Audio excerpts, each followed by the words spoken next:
Hello दोस्तों, नमस्कार। मैं भी एक आप सभी का बहुत बहुत स्वागत करता हूं एक और नए क्लास में। तो साथियों, आज के इस क्लास में यूपी पुलिस एग्जाम 2026 के लिए आप सभी का हिंदी का पहला टेस्ट होने जा रहा है, जो कि पहले टेस्ट में पूरे 130 सवाल होने वाले हैं। और आप सभी का टारगेट 130 सवाल में से केवल 37 सवाल सही करना होगा, जो कि आपके पेपर में रियल में सवाल आने वाले हैं। तो ध्यान रखिएगा, 74 नंबर आपको इस क्लास में लेना होगा यदि आप सभी को कट ऑफ को क्लियर करना है। यानी कि यह टेस्ट में पूरे 260 नंबर को होंगे और आपको यदि कट ऑफ को क्लियर करना है और एक सीट पक्का करनी है अपने पेपर में, तो भाई केवल 37 यानी 74 नंबर इस क्लास में लाइए। देखिए कि आप सभी का हो रहा है। लेकिन हाँ, इस क्लास में जो पहला हिंदी का टेस्ट होगा ना, कम से कम 8 से 9 टॉपिक के प्रश्न आपको मिलेंगे। और ये टेस्ट आपका पूरा याद रखिएगा 30 मई तक हम देंगे, आपका पूरा कंप्लीट हो जाएगा। 10वीं क्लास हिंदी का देंगे, आपका कंप्लीट सारा क्वेश्चन कराएंगे। अभी तक जितना भी 5 से 6 साल में यूपी का एग्जाम हुआ है, जो भी हिंदी का सवाल है पूरा सवाल करा देंगे भाई। उसी के इर्द गिर्द सवाल आपके पेपर में देखने को मिल जाएगा बस। हाँ, लेकिन आप जितना भी क्वेश्चन हम क्लास में करवाएंगे उसका उत्तर आपको मालूम होना चाहिए। तो साथियों, बिल्कुल ऐसे ही प्रश्न आएंगे, जो भी प्रश्न इस क्लास में हम लोग डिस्कस करेंगे। और एक तरह का हिंदी का यह पहला पेपर होगा, जो कि 8, 9, 10 जून का क्वेश्चन पेपर में आने वाले हैं। ठीक है, तो यही लक्ष्य रखिएगा कि 130 सवाल में से हम इस क्लास में किसी न किसी तरह 37 सवाल करके दिखाएंगे। लास्ट में स्कोर आप सभी से पूछेंगे भाई। ठीक है, ध्यान रखिएगा। तो चलिए हर एक सवाल का उत्तर देखते हैं और अपने टारगेट को पूरा करते हैं। ठीक है, तो पहला प्रश्न आपकी स्क्रीन पर देखिए। भाषा में शब्द और अर्थ की दृष्टि से सौंदर्य उत्पन्न करता है। ये जितने भी हम क्वेश्चन कराएंगे ना, ये यूपी में आए हुए सवाल होने वाले हैं। एक भी सिंगल ऐसा क्वेश्चन नहीं होगा जो कि आपके यूपी किसी ने एग्जाम में आए हुए ना होंगे। सारे क्वेश्चन आए हैं आपके रियल पेपर में। ठीक है, तो भाषा में शब्द और अर्थ की दृष्टि से सौंदर्य उत्पन्न करता है, तो उसे क्या बोलते हैं? तो वो अलंकार है। पहले का बी ऑप्शन बिल्कुल राइट आंसर हो जाएंगे। नेक्स्ट अगला सवाल को देखिए, क्वेश्चन नंबर 2 को। अर्थालंकार के बिना सरस्वती विधवा के समान है, यह कथन किसका है? मोस्ट इंपॉर्टेंट सवाल होने वाले हैं। आप सभी बताएंगे अर्थालंकार के बिना सरस्वती विधवा के समान है, यह कथन किसका है? तो ये कथन वेद व्यास जी की है। डी ऑप्शन बिल्कुल राइट आंसर हो जाएंगे। नेक्स्ट अगला सवाल को देखिए, क्वेश्चन नंबर 3 को। निम्नलिखित में से कौन सा अलंकार भेद नहीं है? तो साथियों, इनमें से कौन सा अलंकार भेद नहीं है? तो आप सभी को मालूम होगा छंदालंकार, ये अलंकार का भेद नहीं है, तो बी ऑप्शन बिल्कुल राइट आंसर हो जाएंगे। नेक्स्ट अगला सवाल को देखिए, क्वेश्चन नंबर 4 को। वर्णों की एक से अधिक बार आवृत्ति किस अलंकार में होती है? बताइए, वर्णों की एक से अधिक बार आवृत्ति किस अलंकार में होती है? तो साथियों याद रखिएगा, अनुप्रास अलंकार में होती है। सी ऑप्शन बिल्कुल राइट आंसर हो जाएंगे। चुनकर एक एक सवाल आपके लिए हम लाए भाई पहले टेस्ट में, जितने भी मेजर आपके टॉपिक बनेंगे पेपर में। ठीक है, राम रमापति कर धनु लेहूं, यह कौन सा अलंकार है? राम रमापति कर धनु लेहूं, यह कौन सा अलंकार है? तो यह अनुप्रास अलंकार है। सी ऑप्शन बिल्कुल राइट आंसर हो जाएंगे। नेक्स्ट अगला सवाल को देखिए, क्वेश्चन नंबर 6 को। भूरी भूरी भेद भाव भूमि से भगा दिया, इसमें कौन सा अलंकार है? सही विकल्प चुनिए। भूरी भूरी भेद भाव भूमि से भगा दिया, तो इसमें कौन सा अलंकार है? तो इसमें अनुप्रास अलंकार है। ऑप्शन है बिल्कुल राइट आंसर हो जाएंगे। ठीक है, नेक्स्ट अगला सवाल को देखिए, क्वेश्चन नंबर 7 को। तरड़ी के ही संग तरल तरंग में, तरड़ी डूबी थी हमारी ताल में, इसमें प्रयुक्त अलंकार कौन सा है भाई? बताएंगे आप सभी लोग। तरड़ी के ही संग तरल तरंग में, तरड़ी डूबी थी हमारी ताल में, तो इसमें प्रयुक्त अलंकार कौन से है? तो इसमें यमक अलंकार है। बी ऑप्शन बिल्कुल राइट आंसर हो जाएंगे। नेक्स्ट अगला सवाल को देखिए, क्वेश्चन नंबर 8 का राइट आंसर क्या बनेगा? तेरी बरछी न बर छीने है, खलन के पंक्ति में कौन सा अलंकार है? तो साथियों, तेरी बरछी ने बर छीने है, तो खलन के पंक्ति में कौन सा अलंकार है? तो इसमें भी यमक अलंकार ही है। डी ऑप्शन बिल्कुल राइट आंसर हो जाएंगे। सवाल को साथियों ध्यान से देखते रहिएगा, कैसे कैसे 2 बार अक्षर एक बार रिपीट हो रहे हैं। ठीक है, जहां एक शब्द के साथ अनेक अर्थ चिपके रहते हैं, वहां कौन सा अलंकार होता है? तो साथियों, जहां एक शब्द के साथ अनेक अर्थ चिपके रहते हैं, वहां कौन सा अलंकार होता है? तो सर ये श्लेष अलंकार होता है। बी ऑप्शन राइट आंसर हो जाएंगे। अगला सवाल को देख, और आगे बढ़ने से पहले साथियों सारा पीडीएफ आप सभी के पास होगा। और एग्जाम से पहले भाई यूपी पुलिस एग्जाम 2026 के कट ऑफ को क्लियर करना है, एक सीट पक्की करनी है, तो पहले तो भाई ये 1500 का पूरा 10 टेस्ट सीरीज अपने पास आप मंगा लीजिए भाई। अब हमारे पास ज़्यादा नहीं है, टारगेट आप यही रखिए कि 25 मई से पहले ये 1500 पूरे नए क्वेश्चन को तैयार कर ले। साथियों एक टेस्ट जब आप ओपन करेंगे ना तो आपको 38 सवाल जीके मिलेगा, 37 सवाल हिंदी की मिलेगा, 38 सवाल हमने गणित का ऐड कर दिया भाई, क्योंकि देखिए 20 साल वैसे गणित में आएंगे, लेकिन भाई यदि हम अधिक से अधिक क्वेश्चनों का प्रैक्टिस करेंगे गणित में, क्योंकि सभी स्टूडेंट का गणित में भाई स्कोर बहुत कम आ रहा है इस बार हम देख रहे हैं मॉक टेस्ट में, तो आप अधिक से अधिक क्वेश्चनों को प्रैक्टिस करें। रीजनिंग में सबका हाई हो रहा है, लगभग 55 सवाल जो आएंगे पेपर में ना, 55 में से 50 सवाल तो सभी स्टूडेंट कर ले जा रहे हैं अच्छी तरीके से। तो भाई इस पीडीएफ में आपको सारे इंपॉर्टेंट क्वेश्चन मिलेंगे, एग्जाम ओरिएंटेड क्वेश्चन मिलेंगे, इसके अलावा आप सभी को संपूर्ण GK, UP GK, Hindi, math, reasoning और करंट अफेयर के एक्सपेक्टेड क्वेश्चन भी देने वाले हैं। तो पीडीएफ के लिए आप इस व्हाट्सएप नंबर में मैसेज कर सकते हैं और 50 रुपीज़ पे करके सारे क्वेश्चन आप अपने पास मंगा लीजिए और अपनी तैयारी बहुत अच्छी तरीके से करिए और इस बार एक सीट सुनिश्चित करिए। श्लेष अलंकार कितने प्रकार का होता है? तो साथियों श्लेष अलंकार कितने प्रकार का होता है? तो 2 प्रकार का होता है। वही मेजर टॉपिक से शुरू किए हैं जो कि सीधे आपके पेपर में सवाल देखने को मिलेगा। ठीक है, क्वेश्चन नंबर 11 देखिए। रावण सिर सरोज बनचारी, चली रघुबीर सीली मुख धारा। सीली मुख में अलंकार कौन सा है?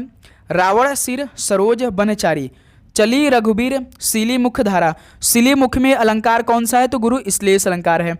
ऑप्शन है बिल्कुल राइट आंसर हो जाएंगे। ओके, नेक्स्ट अगला सवाल को देखिए, क्वेश्चन नंबर 12 को। देख लो साकेत नगरी है, यही स्वर्ग से मिलने गगन जा रही है, इसमें कौन सा अलंकार है? देख लो साकेत नगरी है, यही स्वर्ग से मिलने गगन जा रही है, इसमें कौन सा अलंकार है? तो सर जी अतिशयोक्ति अलंकार है। तो बी ऑप्शन राइट आंसर हो जाएंगे। अगला सवाल को देखिए, क्वेश्चन नंबर 13 को। छंद शास्त्र के प्रणेता आचार्य माने जाते हैं, तो वो कौन? छंद शास्त्र के प्रणेता आचार्य कौन माने जाते हैं? तो पिंगल माने जाते हैं। बी ऑप्शन राइट आंसर हो जाएंगे।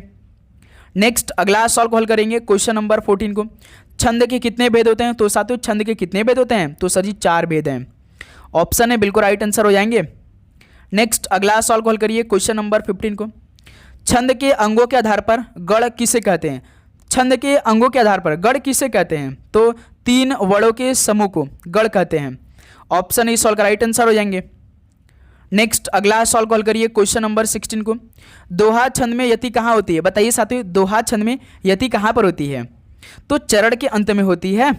बी ऑप्शन राइट आंसर हो जाएंगे। और साथियों आप चैनल पे नए हैं ना, तो चैनल को सब्सक्राइब करने बाद नोटिफिकेशन को भी ऑन कर लेंगे, क्योंकि क्लास आपके पूरे एग्जाम तक चलने वाली है। डेली क्लास आपको करनी, मिस नहीं करनी है। तो इसलिए कह रहे भाई क्लास को लाइक करने के बाद नोटिफिकेशन को ऑन करिएगा आप लोग। छंद से संबंधित गणों को सही संख्या बताइए।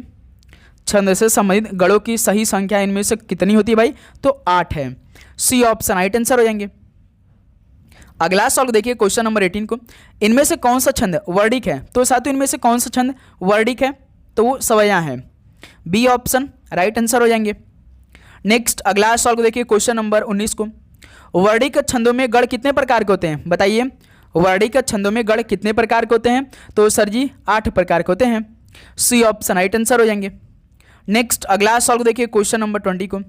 निम्न में सम मात्रिक छंद का कौन सा उदाहरण है? निम्न में सम मात्रिक छंद का कौन सा यह उदाहरण है? तो चौपाई है। सी ऑप्शन राइट आंसर हो जाएंगे।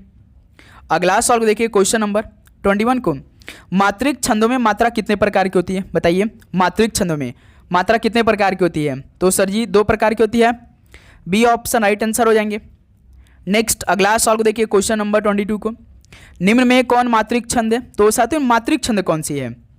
याद रखिए, दोहा मात्रिक छंद है, चौपाई भी है, रोला भी है, ये सभी हो जाएंगे इस सवाल का। डी ऑप्शन बिल्कुल राइट आंसर है। ठीक है, चलिए नेक्स्ट अगला सवाल को देखिए, क्वेश्चन नंबर 23 को। अर्ध सम मात्रिक का छंद कौन सा है? अर्ध सम मात्रिक का छंद सवाल पेपर में आते ना, तो दोहा है, वो है। बी ऑप्शन बिल्कुल राइट आंसर हो जाएंगे। नेक्स्ट अगला सवाल को देखिए, क्वेश्चन नंबर 24 को। वर्तनी की दृष्टि से अशुद्ध शब्द बताइए। वर्तनी की दृष्टि से अशुद्ध शब्द, तो देखिए आनुषंगिक ठीक है, पैतृक भी ठीक है, आध्यात्मिक ठीक है, लेकिन अभियांत्रिक, अभियांत्रिक नहीं होता है, आभ्यंतरिक होता है। क्या होता है? आभ्यंतरिक होता है। दोस्त मेरे इसे काफ़ी अच्छे से देख लीजिए, ये सवाल पूछ सकता है पेपर में। ठीक है, नेक्स्ट अगला सवाल को देखिए, क्वेश्चन नंबर 25 को। वर्तनी की दृष्टि से शुद्ध शब्द बताइए। वर्तनी की दृष्टि से शुद्ध शब्द कौन सी है? जैसे कि पुजारी, तदोपरांत, अत्युक्ति। सी ऑप्शन बिल्कुल सही है मेरे दोस्त। अनाधिकार, ठीक है, गलत है, अंधिकारी होता है, अंधिकार होता है। तो इस सवाल का सी ऑप्शन बिल्कुल राइट आंसर हो जाएंगे। नेक्स्ट अगला सवाल देखिए, क्वेश्चन नंबर 26 को, एक की वर्तनी शुद्ध है, बताइए साथियों, एक की वर्तनी शुद्ध है, कौन सी, किसकी है? तो अनानास की। पहला ऑप्शन बिल्कुल राइट आंसर हो जाएंगे। तो साथियों बस आपको ना उत्तर देखते रहना है, तैयार करते रहना है, ठीक है। जितना भी आपको थोड़ा सा दिमाग में कन्फ्यूजन क्रिएट हो रहा होगा हिंदी का ना, बस आप 30 मई तक क्लास कर लीजिए और सारे उत्तर याद कर लिए भाई, आपको किसी प्रकार की दिक्कत नहीं आएगी, ठीक है। नेक्स्ट अगला सवाल को देखिए, क्वेश्चन नंबर 27 को, निम्न शब्द की शुद्ध वर्तनी के लिए दिए गए 4 विकल्पों में से उचित विकल्प चुनिए। अतिथि, शुद्ध वर्तनी, अतिथि, तो सर जी अतिथि तो सी ऑप्शन तो सही है भाई, बिल्कुल राइट आंसर। देखिए अगला सवाल देखिए, क्वेश्चन नंबर 28 को, शुद्ध वर्तनी का चयन करिए भाई। महत्वाकांक्षा, तो बी ऑप्शन देखिए आपका ठीक लिखा है, ठीक है। नेक्स्ट अगला सवाल को देखिए, क्वेश्चन नंबर 29 को, निम्नलिखित में से शुद्ध वर्तनी वाला शब्द कौन सा है? तो साथियों शुद्ध वर्तनी वाला शब्द इनमें से कौन सा है? तो लालायित शुद्ध वर्तनी वाला शब्द है, पहला ऑप्शन बिल्कुल राइट आंसर हो जाएंगे। नेक्स्ट अगला सवाल देखिए, क्वेश्चन नंबर 30 को, वर्तनी की दृष्टि से अशुद्ध शब्द बताइए। इस बार अशुद्ध बताइए, जैसे दोस्त मेरे कौन सा, प्रफुल्ल सही है क्या? अशुद्ध बताना है भाई, अशुद्ध, अधीन, अशुद्ध है भाई इसमें, क्योंकि अधीन में अधीन होता, आधीन नहीं होता, केवल अधीन होता है, तो यही हो जाएगा, सी ऑप्शन राइट आंसर है। और सब सही है, प्रफुल्ल सही है, औद्योगिक सही है, हितेच्छु सही है, ठीक। नेक्स्ट अगला सवाल देखिए, क्वेश्चन नंबर 31 को, निम्नलिखित में से शुद्ध वर्तनी वाला शब्द कौन सा है? तो साथियों शुद्ध वर्तनी वाला शब्द कौन सा है, इस बार बताना आप सभी को। जैसे अनधिकार, देखिए यही बताया था ना, अंधिकार। सृष्टि, सृष्टि में भाई मात्रा कौन सा होता है? मात्रा का ध्यान आप देखते रहिएगा। अभियांत्रिक, अभी हमने बताया था भाई आभ्यंतरिक होता है, ठीक है मेरे दोस्त, आभ्यंतरिक होता है। समुद्रिक, समुद्रिक नहीं होता, सामुद्रिक होता है, ठीक है, सामुद्रिक होता है। क्लियर मेरे दोस्त, ध्यान रखिएगा। तो इस सवाल का बी ऑप्शन जो बनेगा आपका बिल्कुल राइट आंसर बनेंगे, ओके। नेक्स्ट अगला सवाल देखिए, क्वेश्चन नंबर 32 को, वर्तनी की दृष्टि से निम्नलिखित में से शुद्ध शब्द बताइए। इस बार बताइए शुद्ध शब्द कौन सा है भाई? तो अनुगृहित, पहला ऑप्शन ही आपका सही है, तो ऑप्शन बिल्कुल राइट आंसर हो जाएंगे। नेक्स्ट अगला सवाल देखिए, क्वेश्चन नंबर 33 को, सही वर्तनी वाले शब्द का चयन करिए, बताएंगे आप सभी लोग। सही वर्तनी कौन सा है? धराशायी, धराशायी हम लोग कैसे लिखते हैं? धराशायी, ठीक है, तो सी ऑप्शन देखिए बिल्कुल परफेक्ट है मेरे दोस्त, ओके। नेक्स्ट अगला सवाल देखिए, क्वेश्चन नंबर 34 को, निम्नलिखित शब्दों में वर्तनी की दृष्टि से कौन सा शब्द अशुद्ध है? इस बार बताइए, निम्नलिखित शब्दों में वर्तनी की दृष्टि से कौन सा शब्द अशुद्ध की बात कर रहा है? पुष्पांजलि, ठीक है, निरपराध की, निरपराध, निरपराध होता है, बी ऑप्शन बिल्कुल राइट आंसर हो जाएंगे। ये भाई अशुद्ध शब्द है। भास्कर ठीक है, उज्जवल ठीक है। निरपराध में भाई मेरे दोस्त केवल नीर होता है, नीर उसका पराध है, ठीक है, ये आपका सही है। नेक्स्ट अगला सवाल को देखिए, क्वेश्चन नंबर 35 को, निम्नलिखित में से कौन से शब्द की वर्तनी शुद्ध है? बताइए कौन से शब्द की वर्तनी शुद्ध है इसमें? तो वागर्थ, पहला ऑप्शन शुद्ध शब्द है, ऑप्शन बिल्कुल राइट आंसर हो जाएंगे, ओके। नेक्स्ट अगला सवाल कॉल करिए, क्वेश्चन नंबर 36 को, अशुद्ध वर्तनी का चयन कीजिए, बताएंगे आप सभी लोग। अशुद्ध वर्तनी का चयन करना है, इसमें से अशुद्ध कौन सा भाई? ध्यान से आप देखेंगे, साधु ठीक है, शून्य, सांसारिक क्या है भाई? हस्ताक्षेप होता है कि हस्तक्षेप होता है? हस्तक्षेप होता है, डी ऑप्शन बिल्कुल राइट आंसर हो जाएंगे। नेक्स्ट अगला सवाल को देखिए, क्वेश्चन नंबर 37 को, अलौकिक का शुद्ध शब्द बताएंगे, बताएंगे आप सभी लोग। अलौकिक का शुद्ध शब्द कौन सा होगा? तो सर जी अलौकिक होता है ना, सी ऑप्शन इस सवाल का राइट आंसर हो जाएंगे। नेक्स्ट अगला सवाल को देखिए, क्वेश्चन नंबर 38 को, वर्तनी की दृष्टि से शुद्ध शब्द की पहचान करिए, बताएंगे आप सभी लोग। इस सवाल का राइट आंसर क्या बनेगा? वर्तनी की दृष्टि से शुद्ध शब्द की पहचान करें भाई, तो साथियों द्वारिका नहीं होता है, जो पहला ऑप्शन है द्वारका होता है, ठीक है, ध्यान रखिएगा। अकस्मात कैसे हम लोग लिखते हैं? तो अकस्मात, ये आपका परफेक्ट होता है, ये गलत है भाई, पहला ऑप्शन भी गलत है।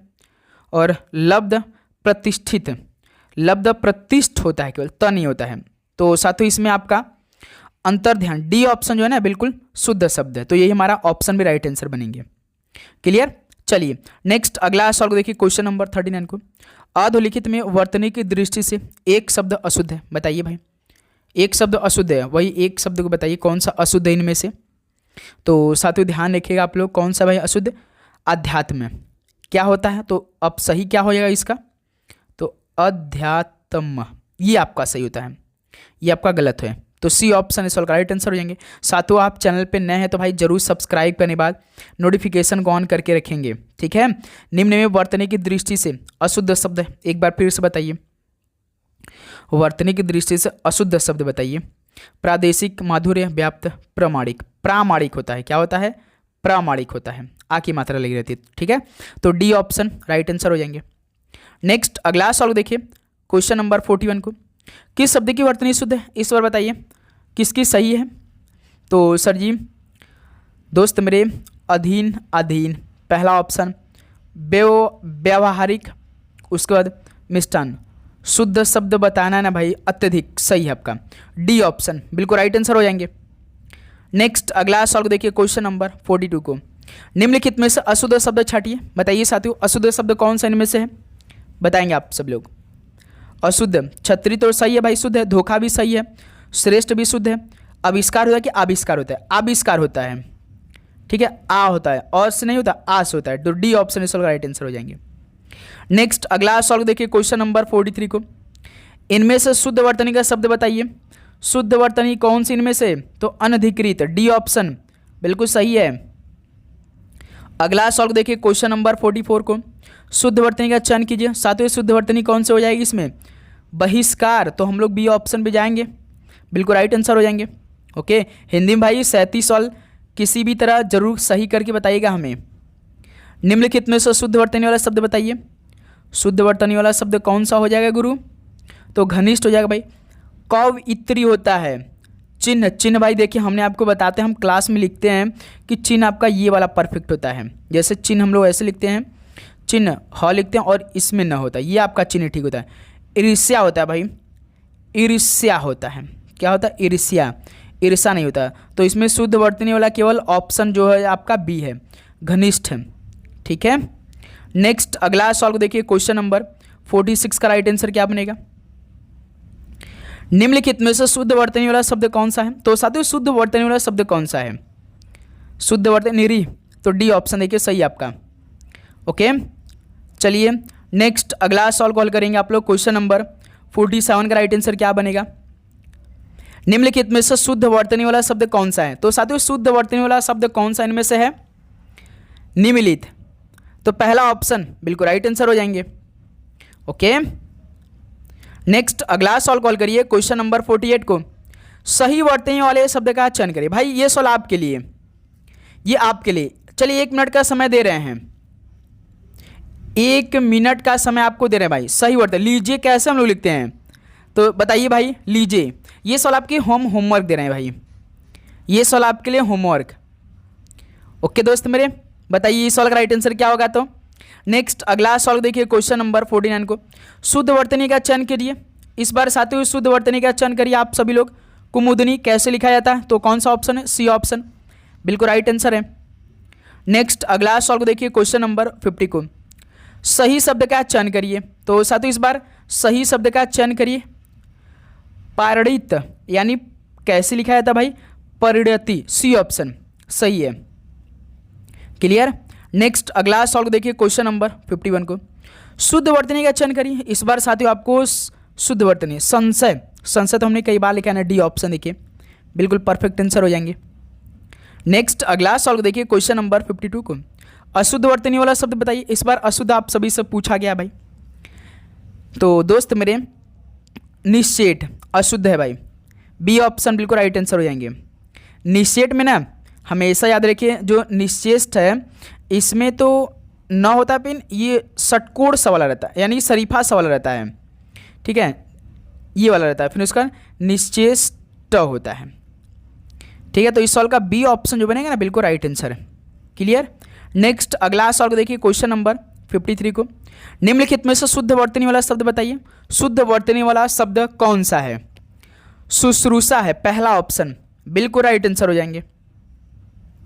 अगला सॉल्व देखिए क्वेश्चन नंबर 54 को। निम्नलिखित में से शुद्ध वर्तनी वाला कौन सा शब्द है? शुद्ध वर्तनी वाला कौन सा शब्द है? जागृत कैसे लिखते हैं? कौन सा ऑप्शन सही है? C option. ओके, अगला सॉल्व कॉल करिए। क्वेश्चन नंबर 55 का राइट आंसर। शुद्ध वर्तनी का चयन करिए। शुद्ध वर्तनी का इस बार भी है सौहार्द्र, बी ऑप्शन सही है। ठीक है, नेक्स्ट अगला सॉल्व देखिए। क्वेश्चन नंबर 56 को, अर्थ के आधार पर वाक्यों के कितने भेद हैं? तो अर्थ के आधार पर वाक्य के कितने भेद होते हैं? तो सर जी 8 भेद होते हैं ना, तो डी ऑप्शन इस सॉल्व का राइट आंसर हो जाएंगे। क्लियर। नेक्स्ट अगला सॉल्व को देखिए। क्वेश्चन नंबर 57 को, वाक्यों का वर्गीकरण मुख्यतः कितने प्रकार से होता है? बताइए साथियों, वाक्यों का वर्गीकरण जो होता है ना वो मुख्यतः कितने प्रकार का होता है? तो सर जी पूरे 2 प्रकार का होता है ना, पहला ऑप्शन बिल्कुल राइट आंसर हो जाएंगे। क्लियर। नेक्स्ट अगला सॉल्व देखिए। क्वेश्चन नंबर 58 को, सरपंच के आधार पर किए गए वाक्य के वर्गीकरण में इनमें से कौन सा प्रकार नहीं है? बताएंगे आप सभी लोग। इस सॉल्व का राइट आंसर क्या बनेगा? सरपंच के आधार पर किए गए वाक्य के वर्गीकरण में इनमें से कौन सा प्रकार नहीं है? तो भाई आज्ञार्थक वाक्य नहीं है, तो सी ऑप्शन इस सॉल्व का राइट आंसर हो जाएंगे। नेक्स्ट अगला सॉल्व को हल करिए। क्वेश्चन नंबर 59 को, निम्नलिखित वाक्य में कोष्टक में दिए गए शब्द के उपवाक्य का नाम बताइए। शिखा ने कहा कि वह कल नाटक देखने जा रही है। तो साथियों ना वाक्य में कोष्टक में दिया गया तो शब्द के उपवाक्य का नाम बताना है, यानी कि वह कल नाटक देखने जा रही है। तो कौन सा उपवाक्य हो जाएगा साथी? बताएंगे आप सभी को, तुरंत बताएंगे। तो साथियों वह कल नाटक देखने जा रही है, तो साथियों ध्यान रखिएगा वो संज्ञा उपवाक्य है। तो इस सॉल्व का सी ऑप्शन जो बनेगा ना आपका बिल्कुल राइट आंसर बन जाएंगे। क्लियर। नेक्स्ट अगला सॉल्व देखिए। क्वेश्चन नंबर 60 को, साधारण वाक्य के अंत में किस विराम चिन्ह का प्रयोग होता है? तो साथियों साधारण वाक्य के अंत में किस विराम चिन्ह का प्रयोग होता है? तो पूर्ण विराम चिन्ह का प्रयोग होता है। ऑप्शन है बिल्कुल राइट आंसर हो जाएंगे।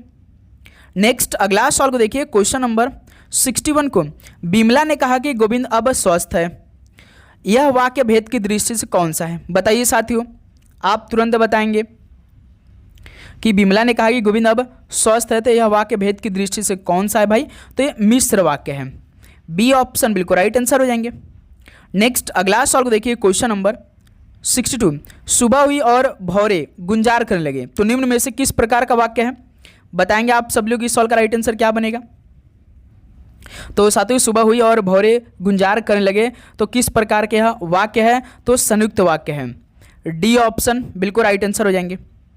नेक्स्ट अगला सॉल्व कॉल करिए। क्वेश्चन नंबर 63 को, पानी न बरसता तो धान सूख जाता, किस प्रकार का वाक्य है? तो बताइए साथियों, पानी न बरसता तो धान सूख जाता, तो किस प्रकार का वाक्य है? तो साथियों ये संकेतवाचक है, बी ऑप्शन बिल्कुल राइट आंसर हो जाएंगे। नेक्स्ट अगला सॉल्व कॉल करिए। क्वेश्चन नंबर 64 को, आपने बुलाया होता तो हम अवश्य आते, अर्थ के आधार पर वाक्य भेद बताइए। आपने बुलाया होता तो हम अवश्य आते, अर्थ के आधार पर वाक्य भेद बताइए। तो सही है, तो संकेतवाचक वाक्य है। ठीक है, सी ऑप्शन राइट आंसर हो जाएंगे। नेक्स्ट अगला सॉल्व कॉल करिए। क्वेश्चन नंबर 65 को, आजीवन में समास बताइए। बताएंगे आप सभी लोग। आजीवन में समास कौन सा है गुरु? तत्पुरुष समास है, अव्ययीभाव समास है, या साथियों आपका द्वंद्व या कर्मधारय है? तो आजीवन की बात कराए तो गुरु अव्ययीभाव समास है, बी ऑप्शन बिल्कुल राइट आंसर हो जाएंगे। नेक्स्ट अगला सॉल्व देखिए। क्वेश्चन नंबर 66 को, प्रत्यंग किस समास का उदाहरण है? बताइए साथियों, प्रत्यंग किस समास का उदाहरण है? तो सर जी अव्ययीभाव समास का उदाहरण है, तो ऑप्शन इस सॉल्व का बिल्कुल राइट आंसर हो जाएंगे। नेक्स्ट अगला सॉल्व कॉल करिए। क्वेश्चन नंबर 67 को, सादर किस समास का उदाहरण है? सादर किस समास का उदाहरण है? तो ध्यान रखेंगे आप लोग, अव्ययीभाव समास का उदाहरण है, तो डी ऑप्शन बिल्कुल राइट आंसर हो जाएंगे। नेक्स्ट अगला सॉल्व कॉल करिए। क्वेश्चन नंबर 68 को, यथोचित किस समास का उदाहरण है? यथोचित किस समास का उदाहरण है? तो गुरु याद रखिए ये भी अव्ययीभाव समास का उदाहरण है, बी ऑप्शन बिल्कुल राइट आंसर हो जाएंगे। नेक्स्ट अगला सॉल्व देखिए। क्वेश्चन नंबर 69 को, आमरण में कौन सा समास है? तो साथियों आमरण में कौन सा समास है बताइए? तो इसमें भी अव्ययीभाव ही समास है, बी ऑप्शन बिल्कुल राइट आंसर हो जाएंगे। क्लियर। नेक्स्ट अगला सॉल्व कॉल करिए। 70 को, यथा विधि में कौन सा समास है? यथा विधि में कौन सा समास है? तो इसमें भी गुरु अव्ययीभाव समास है। अक्षर को देखते रहिए भाई, कौन सा समास हो रहा है, कैसा लिखा है, इसलिए सवाल को एकदम ध्यान से। नेक्स्ट 71 को देखिए, अनुरूप में कौन सा समास है? तो साथियों अनुरूप में कौन सा समास है? तो इसमें अव्ययीभाव समास है। तो इस सवाल का सी ऑप्शन राइट आंसर हो जाएंगे। अगला सवाल कॉल करिए क्वेश्चन नंबर 72 को। आज जन्म शब्द में समास कौन सा है? आज जन्म शब्द में कौन सा समास है? तो इसमें अव्ययीभाव समास है। तो सी ऑप्शन बिल्कुल राइट आंसर हो जाएंगे। नेक्स्ट अगला सवाल कॉल करिए क्वेश्चन नंबर 73 को। यथाशक्ति का सही विग्रह क्या होगा? तो साथियों यथाशक्ति का सही विग्रह क्या होगा? तो गुरु शक्ति के अनुसार होगा। बी ऑप्शन बिल्कुल राइट आंसर हो जाएंगे। साथियों आप चैनल पे नए हैं तो चैनल को जरूर सब्सक्राइब करने बाद नोटिफिकेशन को ऑन कर लेंगे, ठीक है, क्योंकि ये क्लास आपको पूरे एग्जाम तक चलने वाली। हिंदी में भाई यदि 74 नंबर लेना है तो 30 मई तक पूरा क्लास आपको देखना होगा, ठीक है। जिस समास में उत्तर पद की प्राधान्यता है उसे क्या कहते हैं? जिस समास में उत्तर पद की प्रधानता है तो उसे क्या कहते हैं? तो साथियों तत्पुरुष कहते हैं। ऑप्शन है बिल्कुल राइट आंसर हो जाएंगे। नेक्स्ट अगला सवाल कॉल करिए क्वेश्चन नंबर 75 को। आराम कुर्सी शब्द में कौन सा समास है? आराम कुर्सी शब्द में कौन सा समास है? तो सर जी इसमें तो तत्पुरुष समास है। डी ऑप्शन बिल्कुल राइट आंसर हो जाएंगे। क्लियर। नेक्स्ट अगला सवाल कॉल करिए क्वेश्चन नंबर 76 को। रक्त रंजित शब्द में कौन सा समास है? रक्त रंजित शब्द में कौन सा समास है? तो इसमें तत्पुरुष समास है। ऑप्शन है बिल्कुल राइट आंसर हो जाएंगे। नेक्स्ट अगला सवाल कॉल करिए क्वेश्चन नंबर 77 को। नीतिनीपूर्ण शब्द में कौन सा समास है? तो साथियों नीतिनीपूर्ण शब्द में कौन सा समास है? तो इसमें भी तत्पुरुष समास है। ऑप्शन है बिल्कुल राइट आंसर हो जाएंगे, ठीक है। गिनती करें ना आप लोग अपना स्कोर का। देशभक्ति में समास बताइए। देशभक्ति में तो इसमें भी तत्पुरुष समास है। ऑप्शन सी राइट आंसर है। अगला सवाल कॉल करिए क्वेश्चन नंबर 79 को। नेत्रहीन किस समास का उदाहरण है? नेत्रहीन किस समास का उदाहरण है? तो ये तत्पुरुष समास का उदाहरण है नेत्रहीन। डी ऑप्शन राइट आंसर हो जाएंगे। अगला सवाल कॉल करिए क्वेश्चन नंबर 80 को। अकाल पीड़ित में समास क्या होगा? साथियों अकाल पीड़ित में कौन सा समास होगा? तो इसमें भी तत्पुरुष समास है। सी ऑप्शन राइट आंसर है। क्लियर। अगला सवाल को देखिए 81 को। शोकाकुल में समास बताइए। शोकाकुल में तत्पुरुष समास है भाई। ऑप्शन बिल्कुल राइट आंसर हो जाएंगे। अगला सवाल को देखिए 82 को। मरणासन शब्द में कौन सा समास है? मरणासन शब्द में कौन सा समास है? तो इसमें कर्म तत्पुरुष समास है। डी ऑप्शन बिल्कुल राइट आंसर है। ओके। नेक्स्ट अगला सवाल को देखिए 83 नंबर को। दिए गए शब्द के समास का सही विकल्प का चयन कीजिए। कृताकृत बताइए कौन सा विकल्प सही है भाई कृताकृत का? तो गुरु इसमें कर्मधारय समास है। बी ऑप्शन बिल्कुल राइट आंसर हो जाएंगे। ओके। नेक्स्ट अगला सवाल को देखिए 84 नंबर को। श्याम सुंदर में समास कौन सा है? तो गुरु श्याम सुंदर में समास कौन सा है बताएंगे आप सभी लोग। तो इसमें कर्मधारय समास है। सी ऑप्शन राइट आंसर हो जाएंगे। अगला सवाल कॉल करिए क्वेश्चन नंबर 85 को। परमेश्वर में कौन सा समास है? परमेश्वर में कौन सा समास है? तो इसमें कर्मधारय समास है। डी ऑप्शन राइट आंसर हो जाएंगे। अगला सवाल कॉल करिए क्वेश्चन नंबर 86 को। चरण कमल में समास कौन सा है? चरण कमल में कौन सा समास है? तो इसमें कर्मधारय समास है। ऑप्शन है बिल्कुल राइट आंसर हो जाएंगे। नेक्स्ट अगला सवाल को देखिए क्वेश्चन नंबर 87 को। सज्जन शब्द में समास बताइए। सज्जन शब्द में कौन सा समास है? तो इसमें कर्मधारय समास है। ऑप्शन है बिल्कुल राइट आंसर हो जाएंगे। नेक्स्ट अगला सवाल कॉल करिए क्वेश्चन नंबर 88 को। निम्न में से कौन सा कर्मधारय समास है? तो कर्मधारय समास बताइए। नील गगन है ना भाई कर्मधारय समास। तो ऑप्शन बिल्कुल राइट आंसर हो जाएंगे। चलिए अगला सवाल कॉल करिए क्वेश्चन नंबर 89 को। देव जो महान है यह किस समास का उदाहरण है? देव जो महान है यह किस समास का उदाहरण है? तो साथियों यह कर्मधारय समास का उदाहरण है। बी ऑप्शन बिल्कुल राइट आंसर हो जाएंगे। नेक्स्ट अगला सवाल कॉल करिए क्वेश्चन नंबर 90 को। नीलांबर शब्द में कौन सा समास है? तो साथियों नीलांबर शब्द में कौन सा समास है? तो इसमें कर्मधारय समास है। डी ऑप्शन बिल्कुल राइट आंसर हो जाएंगे। ओके। अगला सवाल देखिए क्वेश्चन नंबर 91 को। जिस समास में प्रथम पद संख्यावाची तथा अंतिम पद संज्ञा हो वह कौन सा समास होगा? साथियों जिस समास में प्रथम पद संख्यावाची तथा अंतिम पद संख्या हो वह कौन सा समास होगा? तो वह द्विगु समास होगा। सी ऑप्शन राइट आंसर हो जाएंगे। ओके दोस्त मेरे। नेक्स्ट अगला सवाल को देखिए क्वेश्चन नंबर 92 को। त्रिभुवन में कौन सा समास होगा? त्रिभुवन में तो इसमें द्विगु समास ही तो होगा। ऑप्शन बिल्कुल राइट आंसर हो जाएंगे। तो साथियों देखिए हम कम समय में अधिक क्वेश्चन को देखने का ट्राई करेंगे भाई, इसलिए हम जल्दी जल्दी हर एक सवाल को देख रहे हैं। बस साथियों आप क्या करेंगे सभी प्रश्नों का उत्तर साथ में तैयारी करते हुए बढ़ेंगे, याद करते हुए आगे बढ़ेंगे, ठीक है। नेक्स्ट अगला सवाल के देखिए 93 का। तीन रंगों का समूह तिरंगा कौन सा समास होगा? तीन रंगों का समूह तिरंगा ये कौन सा समास है? तो द्विगु समास है। बी ऑप्शन राइट आंसर हो जाएंगे। अगला सॉल्व देखिए क्वेश्चन नंबर 94 को, अठकोना में कौन सा समास है? तो साथियों अठकोना में कौन सा समास है? तो इसमें द्विगु समास है। ऑप्शन है बिल्कुल राइट आंसर हो जाएंगे। नेक्स्ट अगला सॉल्व करिए क्वेश्चन नंबर 95 को, जिस समास में दोनों पद प्रधान होते हैं उसे क्या कहते हैं? जिस समास में दोनों पद प्रधान होते हैं उसे क्या कहते हैं? तो इसमें द्वंद्व समास कहते हैं। ऑप्शन बिल्कुल राइट आंसर हो जाएंगे। नेक्स्ट अगला सॉल्व देखिए 96 को, जिस समास के पूर्व एवं उत्तर दोनों ही पद समान रूप से प्रधान हो उसे क्या कहते हैं? यानी उसे कौन सा समास कहते हैं? सातों, जिस समास के पूर्व एवं उत्तर दोनों ही पद समान रूप से प्रधान हो उसे कौन सा समास कहते हैं? तो द्वंद्व समास कहते हैं। डी ऑप्शन बिल्कुल राइट आंसर हो जाएंगे। क्लियर। नेक्स्ट अगला सॉल्व देखिए 97 को, गौरी शंकर शब्द किस समास का उदाहरण है? गौरी शंकर शब्द किस समास का उदाहरण है? तो यह द्वंद्व समास का उदाहरण है। सी ऑप्शन राइट आंसर हो जाएंगे। ओके। नेक्स्ट अगला सॉल्व देखिए क्वेश्चन नंबर 98 को, घर द्वार शब्द में निम्नलिखित में से कौन सा समास है? साथियों घर द्वार शब्द में कौन सा समास है? तो इसमें द्वंद्व समास है। ऑप्शन है राइट आंसर हो जाएंगे। नेक्स्ट अगला सॉल्व करिए क्वेश्चन नंबर 99 को, पौनासन में कौन सा समास है? तो बताइए पौनासन में कौन सा समास है? तो इसमें बहुब्रीहि समास है। बी ऑप्शन बिल्कुल राइट आंसर हो जाएंगे। नेक्स्ट अगला सॉल्व करिए क्वेश्चन नंबर 100, नीलकंठ में समास बताइए। नीलकंठ में समास कौन सा है गुरु? तो इसमें बहुब्रीहि समास है। सी ऑप्शन राइट आंसर हो जाएंगे। अगला सॉल्व करिए क्वेश्चन नंबर 101 को, माखन चोर में कौन सा समास है? बताइए साथियों माखन चोर में कौन सा समास है? तो इसमें बहुब्रीहि समास है भाई। डी ऑप्शन राइट आंसर हो जाएंगे। साथियों आप चैनल पे है तो पहले तो क्लास को लाइक करिए, उसके बाद भाई आप चैनल को सब्सक्राइब करने के बाद ना नोटिफिकेशन को ऑन कर लेंगे, क्योंकि क्लास आपका एक भी दिन का मिस नहीं होना चाहिए भाई। जो भी क्लास अपलोड हो तो पहला नोटिफिकेशन आप सभी के पास पहुँचे। ठीक है। दिए गए शब्द के समास का सही विकल्प का चयन करें। दिए गए शब्द के समास का सही विकल्प का चयन करना है, तो वो कौन सा हो जाएगा भाई? इसमें तो शब्द दिया ही नहीं है भाई। ठीक है, इस सॉल्व को अभी हम लोग स्किप करते हैं। नेक्स्ट अगला सॉल्व को देखते हैं 103 नंबर को, गिरधर का समास विग्रह बताइए। गिरधर का समास विग्रह बताना है, तो गिरी को धारण करने वाला गिरिधर, तो बी ऑप्शन इस सॉल्व का राइट आंसर हो जाएंगे।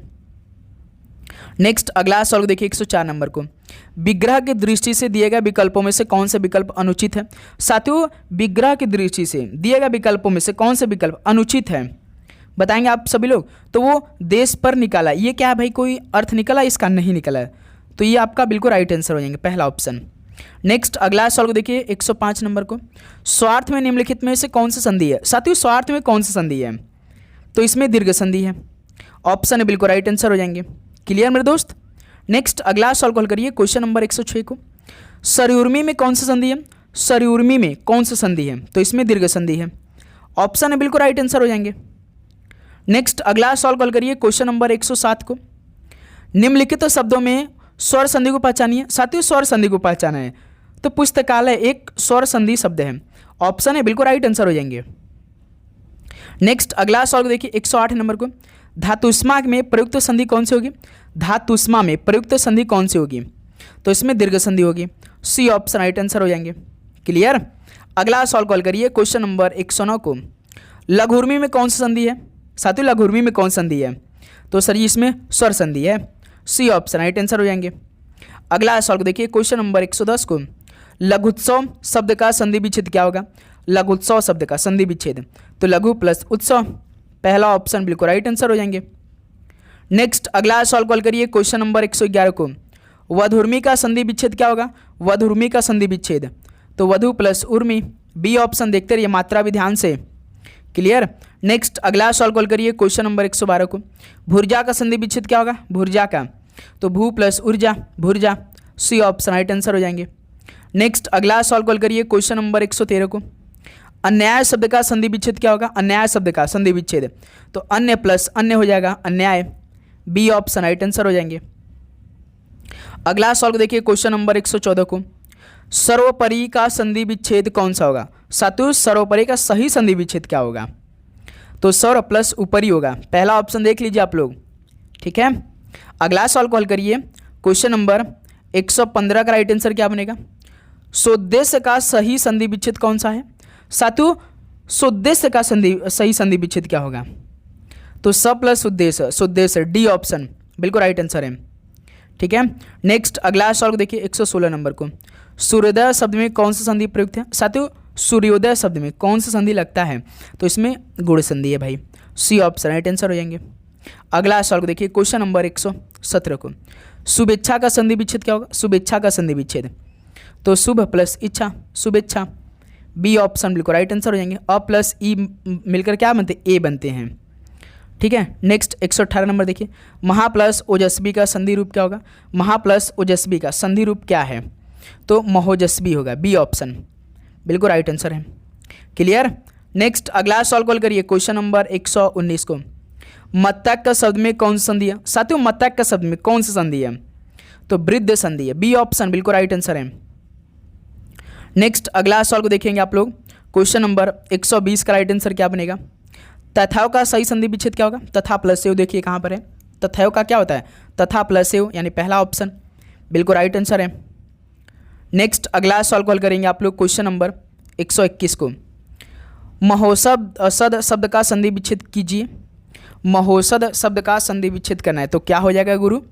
महा प्लस औसत हो जाएगा, ऑप्शन बिल्कुल राइट आंसर हो जाएंगे। नेक्स्ट अगला सवाल को देखिए क्वेश्चन नंबर 122 को। अछौहिड़ी शब्द का सही संधि विच्छेद क्या होगा? अछौहिड़ी शब्द का सही संधि विच्छेद तो अछ प्लस उहिनी हो जाएगा, सी ऑप्शन राइट आंसर हो जाएंगे। नेक्स्ट अगला सवाल को देखिए क्वेश्चन नंबर 123 को। अतियुक्ति शब्द में संधि क्या होगा?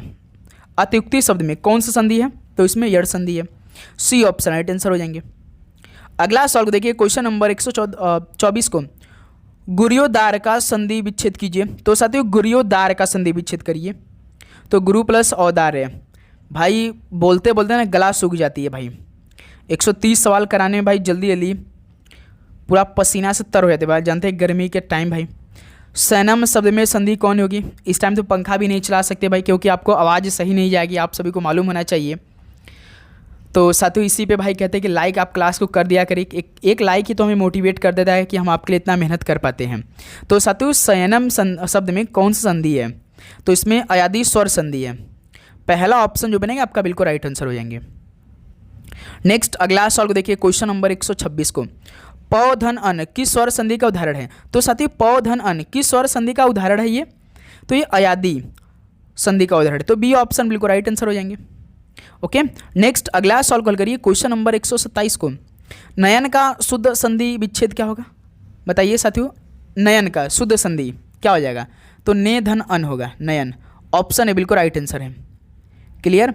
अगला सॉल्व कॉल करिए क्वेश्चन नंबर 128 को। जब प्रथम वर्ड व्यंजन और दूसरा वर्ड स्वर हो तो उनके मध्य की संधि कौन सी होगी? जब प्रथम वर्ड व्यंजन और दूसरा वर्ड स्वर हो तो उनके मध्य की संधि कौन सी होगी? तो दोस्त मेरे याद है कि व्यंजन संधि होगी, पहला ऑप्शन इस सवाल का बिल्कुल राइट आंसर हो जाएंगे। नेक्स्ट अगला सॉल्व कॉल करिए क्वेश्चन नंबर 129 को। निम्नलिखित में से उद्धरण के सही संधि विच्छेद का चयन करिए। साथियों उद्धरण के सही संधि विच्छेद का चयन करना है तो उत प्लस हरण उद्धरण हो जाएगा, डी ऑप्शन इस सवाल का राइट आंसर हो जाएंगे। साथियों लास्ट सवाल आपके स्क्रीन पर 130वां नंबर। यशोदा शब्द में कौन सी संधि है? बताइए यशोदा शब्द में कौन सी संधि है? तो विसर्ग संधि है गुरु, पहला ऑप्शन बिल्कुल राइट आंसर हो जाएंगे। तो साथियों 130 सवाल कंप्लीट होगा। क्या आप सभी का 37 सवाल सही हुआ इस क्लास में ईमानदारी के साथ? आप सभी बताएंगे। तो साथियों उम्मीद करूंगा आप सभी को 130 का 130 सवाल का उत्तर याद हो गया होगा और आपका खुद से 37 सवाल सही हुआ इस क्लास में, बताएंगे आप सभी लोग। दोस्त मेरे लगातार मेहनत हो रही है आपके लिए, बस आपको डेली क्लास करनी है, हर एक क्वेश्चन का आंसर तैयार करना है। यदि साथियों एक भी दिन आप मिस करते तो आपका बैकलॉग बहुत पीछे हो जाएगा। ठीक है, खूब मेहनत करिए, खूब प्रैक्टिस करिए, क्वेश्चनों का रिवीजन करिए, मॉक टेस्ट लगाइए। अब दिन में आपको 2 से 3 मॉक टेस्ट लगाना चाहिए, इससे आपके लिए ही बेनिफिट होगा। ठीक है मेरे दोस्त।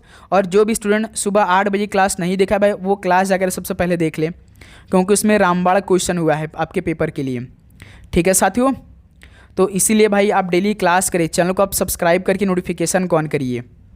तो चलिए साथियों इस क्लास को यहीं पर समाप्त करते हैं, मिलते हैं साथियों एक और नए क्लास के बाद। इसके बाद आपका हो सकता है कि हम जीके के क्लास लगा दें 100 क्वेश्चन वाली, उसको भी आपको जरूर देखना है। ठीक है, तो नोटिफिकेशन को ऑन करिए आप लोग। तो आप सभी को एग्ज़ाम के लिए बेस्ट ऑफ लक। भगवान भोलेनाथ का आशीर्वाद आप पे बना रहेगा भाई।